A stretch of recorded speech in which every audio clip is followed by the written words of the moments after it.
అరవింద్ కేజ్రీవాల్ ఢిల్లీ సీఎంగా కొనసాగుతున్నటువంటి వ్యక్తి. ఇంతకాలము ఆయన జైల్లో ఉండి ఈ ప్రభుత్వం నడవాలని కోరుకున్నటువంటి వ్యక్తి. బెయిల్ వచ్చింది. సరే, ఆ కేసులో ఉన్న వాళ్ళందరికీ బెయిల్ వస్తున్న క్రమంలోనే అరవింద్ కేజ్రీవాల్కు బెయిల్ వచ్చింది, బయటకు వచ్చాడు. కానీ సీఎం పదవిని వదులుకున్నారు. సీఎం పదవిని వదులుకుని అతీషిని సీఎంని చేస్తున్నారు.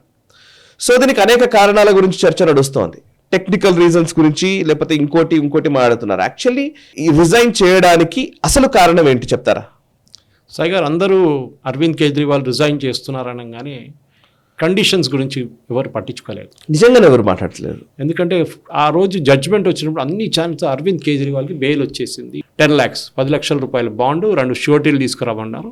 యూజువల్ కండిషన్స్ ఏంటి?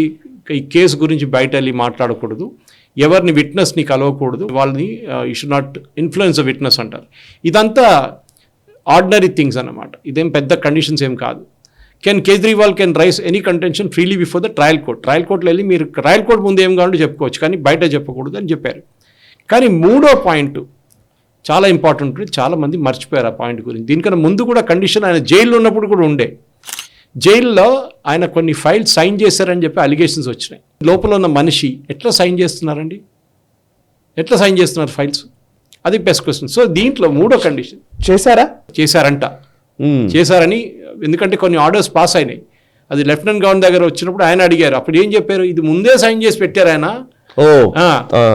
అప్పుడు మీకు పంపించలేదు, ఇప్పుడు పంపించారని. కానీ డేట్ చూస్తే తెలిసిపోయింది జైల్లో ఉన్న రోజు సైన్ చేసిందని. ఆ డేట్ చూసుకోవాలండి ఎవరైనా, అది కూడా చూసుకోలేదు. ఎనీవే, ఈ కండిషన్లో ఈయన బెయిల్ కండిషన్లో చాలా ఇంట్రెస్టింగ్ కండిషన్స్ సాయి గారు. సేమ్ కండిషన్ ఈడీ కేసులో బెయిల్ వచ్చినప్పుడు 2 కండిషన్స్ పెట్టారు. ఏంటి? ఒకటి, కేజ్రీవాల్ సెక్రటేరియట్ ఎంటర్ చేయకూడదు. సెక్రటేరియట్లో ఆయన సీఎం ఆఫీస్ ఉంది, ఎంటర్ చేయకూడదు. రేపు ఆఫీస్ తీసి బయట పెడితే కూడా అక్కడ వెళ్ళకూడదు. రెండోది, ఫైల్ సైన్ చేయకూడదు. Only file you can sign which will go to lieutenant governor. ఢిల్లీలో కొన్ని union territory with a state assembly ఉందని. అవును, పూర్తి స్థాయి అసెంబ్లీ కాదు. ఇప్పుడు మనం జమ్మూ కాశ్మీర్లో చూస్తున్నాం, స్టేట్ హుడ్ తీసుకొస్తా అంటున్నారు. రేపు అసెంబ్లీ ఫామ్ అయితే కూడా దే ఆర్ ఆల్సో లెఫ్టినెంట్ గవర్నర్కి రోల్ ఉంటుంది. ఇప్పుడు జమ్మూ కాశ్మీర్ ఢిల్లీ లాగా, ఎందుకంటే కొన్ని issues specially law and order central government చేతిలో ఉంటుంది. అది చాలా ఇంపార్టెంట్ అనమాట. అట్లనే కొన్ని సబ్జెక్ట్స్ లెఫ్టినెంట్ గవర్నర్ దగ్గర ఉంటుంది. Lieutenant governor being the representative of the union government are other the president of India. ఈ కండిషన్స్ ఏంటి? ఒకటి, మీరు ఫైల్ సైన్ చేయకూడదు. రెండో, సీఎం ఆఫీస్కి వెళ్ళకూడదు. అప్పుడు మళ్ళీ ఏం చేస్తారండి కేజ్రీవాల్? ఈ 2 చేయకపోతే ఆయనకు పని ఏముంది? మళ్ళీ ముఖ్యమంత్రిగా ఉంటే ఏం చేస్తారు? క్యాబినెట్ మీటింగ్ పెడతారా? క్యాబినెట్ మీటింగ్లో కొన్ని నిర్ణయాలు తీసుకున్నప్పుడు ముఖ్యమంత్రి సైన్ చేయాలి ఫైల్, ఏదో మినిస్టర్ సైన్ చేయడం కాదు. సో దెన్ ఈ బెయిల్ వచ్చిన తర్వాత కేజ్రీవాల్ బాడీ లాంగ్వేజ్ చేంజ్ అయిపోయింది. ఆయన బయటకు వచ్చిన తర్వాత ఆయన కండిషన్స్ తెలిసింది. ఆయన అనుకున్న కండిషన్స్ ఉంటుంది. ఎందుకంటే దాంట్లో 2 జడ్జెస్ ఉన్నారు. ఈ జడ్జ్మెంట్ ఇచ్చిన దాంట్లో జస్టిస్ భుయాన్ అనే ఒక జడ్జి ఉన్నారు. ఆయన ఏమన్నారంటే ఈ కండిషన్స్ అంత కరెక్ట్ కాదు, ఈ కండిషన్స్ పెట్టకూడదు అని ఆయన హియరింగ్ టైంలో చెప్పారు. ఆయన అదే ఇది మళ్ళీ ఆర్డర్ ఇచ్చినప్పుడు కూడా తీసుకొచ్చినప్పుడు కానీ ఆర్డర్లో రాయలేదు. It was only remark he made. Okay, so Justice Bhuyan said he had serious reservations against 2 bail conditions imposed by the coordinate bench of the ED judgment. ED judgment లో 2 judges ఉన్న దాంట్లో ఆ కండిషన్స్ ఇక్కడ coat చేశారు. అది separate bench. అది okay, this is the separate bench. 2 judge bench అక్కడ ఉంది. వాళ్ళు బెయిల్ ఇచ్చారు. బెయిల్ ఇచ్చినప్పుడు కండిషన్స్ పెట్టారు. సిబిఐ ఇచ్చినప్పుడు ఈడీ కేసుని వాళ్ళు రద్దు చేయలేరు. ఈడీ బెయిల్ కండిషన్స్ రద్దు చేయలేరు.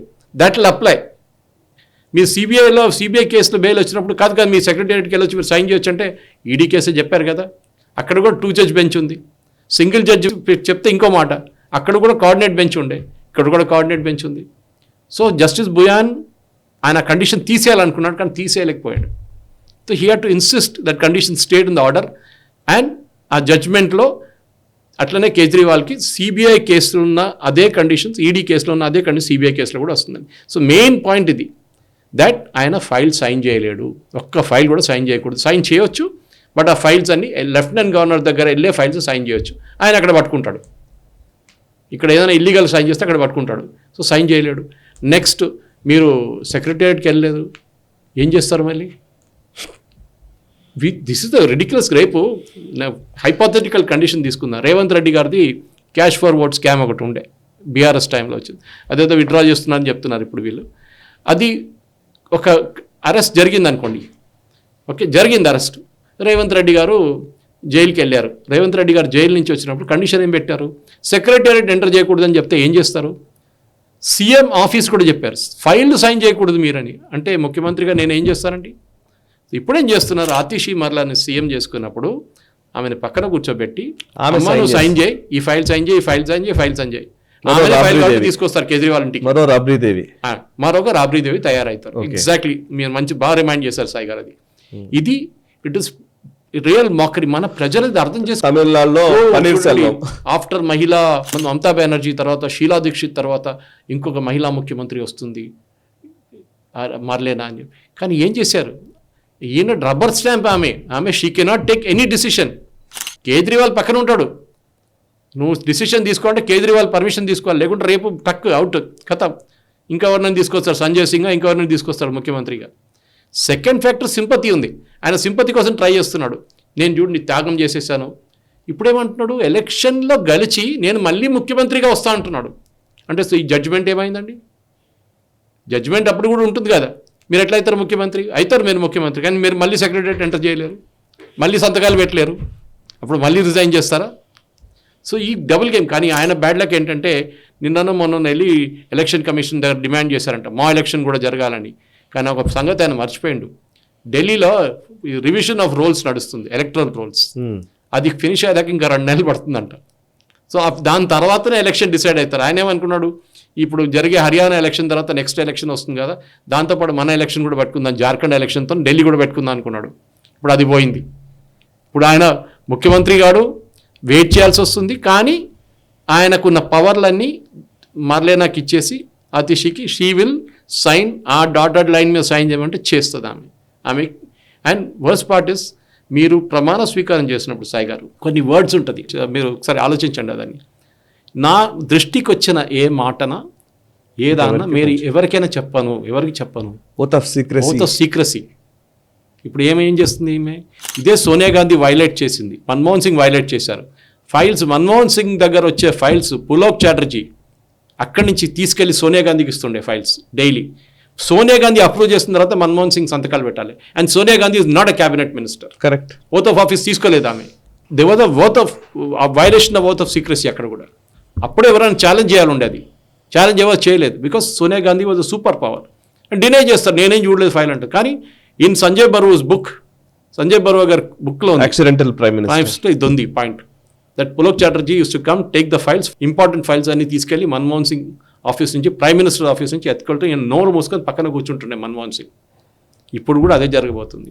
కేజ్రీవాల్ అన్ని ఫైల్స్ తెప్పిస్తాడు, ఆయన ఇంట్లో కూర్చొని మొత్తం చెక్ చేసి కామెంట్ రాసి, అమ్మ ఇక్కడ సంతకం పెట్టు, ఇక్కడ పెట్టకు, ఇది నో అని చెప్పు, ఇది చేయబోతున్నాడు. దాంతోపాటు మసాలా పెట్టి నేను సింపతి చూడండి, నేను రాజీనామా చేస్తాను, నాకు అసలు పవర్తో నేను సంబంధం లేదు. అరే నిన్ను సుప్రీంకోర్టే అలౌ చేయలేదురా నాయన, మళ్ళీ నువ్వేం పవర్ పెట్టుకుంటావు? అది చూడాల్సింది. ఇది మన ప్రేక్షకులు కూడా అర్థం చేసుకోవాలి. ఎందుకంటే చాలా మటుకు నాకు తెలియదు తెలుగు ఛానల్స్ ఎవరైనా చూపించారని, నేషనల్ లెవెల్లో కూడా చూడలేదు. ఇది కండిషన్స్ గురించి అందరు చెప్పారు, కానీ why he resign Haryana election కాదు, ఢిల్లీ ఎలక్షన్లో కూడా ఇప్పుడు కాంగ్రెస్ అంటున్నారు మేము అంత ఏ టైప్ పెట్టుకోము ఆమ్ ఆద్మీ పార్టీతో, మేము ఒంటరిగా పోటీ చేస్తూ అంటున్నారు. అక్కడ ఇద్దరు ఒంటరిగా పోటీ చేస్తే, సపరేట్గా పోటీ చేస్తే బీజేపీ బెనిఫిట్ అవుతారు. బీజేపీకి 40-42% ఓట్స్ ఉన్నాయి, వీళ్ళిద్దరికి 20-20 వచ్చేస్తే బీజేపీ కలిసిస్తారు. అదే ఇదే పొజిషన్ సాయి గారు. ఈ పొజిషన్ చాలా మటుకు మీరు చెప్పినట్టు పన్నీర్ సెల్వం కేసులో జరిగింది, ఓకే, రాబరీ దేవి కేసులో జరిగింది. జార్ఖండ్లో చూసాం మనం, ఆయన వైఫ్ని తీసుకొద్దాం అనుకున్నాడు, దెన్ సడన్లీ ఆయన మార్చారు, ఇంకో ఆయన తీసుకొచ్చారు. ఆయన ఇది కాగానే, కేసు కాగానే ఆయన వచ్చి మళ్ళీ కూర్చున్నాడు. జార్ఖండ్ బెయిల్లో ఈ కండిషన్స్ పెట్టలేదు సాయి గారు, కేజ్రీవాల్కి పెట్టారు. ఎందుకు? అది కూడా సుప్రీంకోర్టు.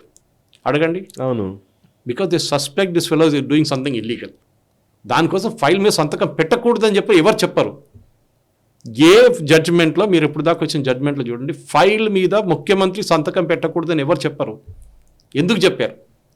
బికాస్ ఇంకా ట్రయల్ జరగలేదు. వీళ్ళు ఎట్లా మాట్లాడతారంటే అయిపోయింది కేసు అంతా, మేమంతా అయిపోయింది, అన్ని ప్రజలు నిర్ణయిస్తారంట. ప్రజలు ఎందుకు మళ్ళీ కోర్టు ఎందుకు పెట్టుకున్నారండి? అన్ని ప్రజలు చూసుకుంటే ప్రజలు ఓటేయచ్చు. ఎంతోమంది మాఫియా వాళ్ళకు ఓటేశారు ప్రజలు, మనం చూస్తాం. రాజు భయ్యా అట్లాంటి వాళ్ళు ఎలక్షన్ గెలిచిన వాళ్ళు ఉన్నారు, షాబుద్దీన్. అంటే వీళ్ళు ఎలక్షన్ గెలిచిస్తే లీగల్ ప్రాబ్లమ్స్ ఏం లేదంటారా? ఇది సాయి గారు, this is a good warning. Kejriwal చేసిన ఈ డ్రామాని ఢిల్లీ ప్రజలు, హర్యానా ప్రజలు పక్కన పెట్టండి, ఢిల్లీ ప్రజలు అర్థం చేసుకుంటారని నేను అనుకుంటున్నాను సార్. ఈ వీడియో మీకు నచ్చినట్టయితే లైక్ చేయండి, 10 మందికి షేర్ చేయండి. అలాగే కామెంట్ల రూపంలో మీ అభిప్రాయాలను మాతో పంచుకోండి. Nationalist hub group of channels ను సబ్స్క్రైబ్ చేసుకుని తెలుగునాట జాతీయవాద జర్నలిజాన్ని ప్రోత్సహించండి. ఈ వీడియో కింద ఉన్న బెల్ ఐకాన్ పై క్లిక్ చేయడం మర్చిపోవద్దు.